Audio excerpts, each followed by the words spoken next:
Jen and Jaime on a Thursday.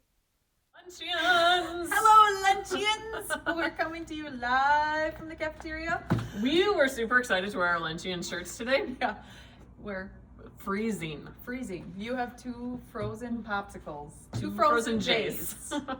Legit. Like, if we had a space heater or a Wheaton heat right now, I would totally take one. Because I could totally go for, those big comfies Oh, yes. that we got for Christmas last year. Yeah. I could totally go for a comfy right now. I could go back to my pajamas right now with a nice Yes. warm blanket because And slippers. My toes are so cold it's today. just as My cold. toes and my hands are so just cold as today. cold outside as it is in the room we're in right now. I'm not sure what's going on, but So trust us, so luncheons. We're super excited to see you. we're just really cold. I mean, and we're proud. We're proud to be a luncheon. We're just cold luncheons probably- today. We yeah. should have gotten long sleeve sweatshirts, I guess. Yeah. It probably also doesn't help the fact that we just ate lunch, and so now all the blood is going True. to our stomach to digest our food. So, like, my extremities are I know my hands, my really toes are cold. popsicles.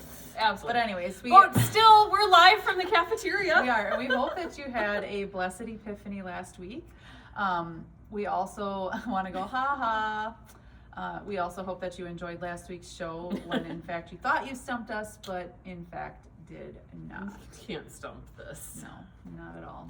Not even with this week's item. No. So, anyways, we digress. Yes. Because we're frozen and maybe talking more will heat things up because we are full of hot air. Anyways, I see that you have the lunch I box. do have a lunchbox. So it must be time for Jen and Jaime on a Thursday. Stump the Jays edition, Which you still haven't done. not quite, not successfully anyways. Anyways, last week we had a shoehorn. Shoehorn, which, thanks to Pastor Bob, I also have a shoehorn now. I'm super excited. You do. Yeah, you have a shoehorn. His designs get better and better. They do. He even told us last week he's got it down to a science now. And he's so, got some new method for it, so. Yeah. So if you want your very own shoehorn, Contact Pastor Bob at. but I don't don't tell know. him the Jays sent you because we're already on his. You might end up in a sermon list. And it's a long list. It's a long list. It's got a lot of material on Yeah. us, but that's okay. We all need forgiveness and we get it. So Grace is freely given here. yeah. Okay, so we do have a shoehorn. And a shoehorn, just like last week when you were telling people like what a shoehorn does, you could have used the shoehorn to get your tennis shoes on last week. I was struggling with my shoes. Brand new shoes, tight fit. But that's exactly the purpose of a shoehorn. The shoehorn, the job of a shoehorn is to get your foot into a tight shoe. Yes. I mean, ultimately Just that's what it helps you comes down to. slide right in. Makes Yeah, it so I mean, much it easier. gives you the lift and the push and the leverage and all that fun science stuff I was that gonna say, what- Carol Rogland once We- upon a time taught me about in high school. That would have been good for our mad science Oh yeah, that would have been. segments that we did a million years ago. Yeah. But anyways, that's what we've chosen to focus on. The Yes. fact that a shoehorn gets your foot into a tight shoe. So we focused on that word tight Yeah. or sealed or something shut up so that it could be preserved. That you and can't get saved. into. Yep. Impenetrable. Yes. Ooh, big word. I know. Wow. Look at you.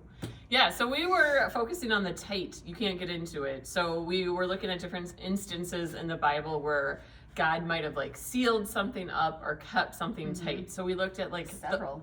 Several. there was a lot, more than we anticipated when we first started like spitballing this out. But we talked about the ark.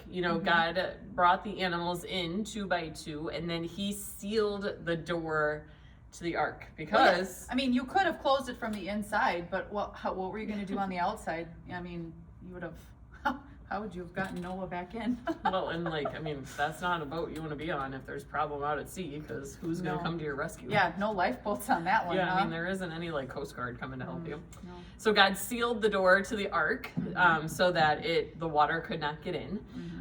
We talked about the basket that little baby Moses was in, the papyrus basket, and that was sealed with pitch and tar so that water would not get in. Save his little life. Yes, saving baby Moses, but then also pretty much all of humankind after that also. Moses was a great leader. He was very much needed and used by Yes. God. Yeah. And so then we talked about the Ark of the Covenant being sealed. We talked about the tomb being sealed. But they all really had one thing in common. they were all sealed for the benefit of God's people. These things were closed up tight. Don't forget the archway too. Oh yeah, we talked about like the Passover and the houses being essentially sealed from evil and from death because of the blood that was spread on the door frames. And so all of these things had the one thing in common, that they were sealed for their own benefit and for their own purpose. And they were sealed so tight that not even a shoehorn. Nope. This was not going to get the ark door open. Nope. Destroy the basket Moses was in. This was definitely not going to open the rock to the tomb. No. So while there are certain things that a shoehorner is good for, like your shoe. Like your shoe, there is also certain things that God purposefully has done to protect his people so that nothing can possibly get in and separate it. Which is a very good thing. I am thankful for that. So now the next time you use your shoehorn, you can remember all those Bible stories. And for yourself, you can investigate other ways that the word tight or sealed is found in the Bible. Because there are a lot. I mean, we could have gone on and on and on about them. But we highlighted the major ones because that's what's important. And then you can remember, too, that nothing can separate us from God. Nope. Nothing at all. Nope.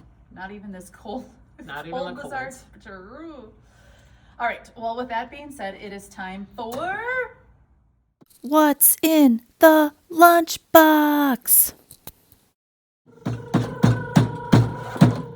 What are you, the National Lampoon's Christmas Vacation grandma? I was thinking of that exactly. It's bubble gum.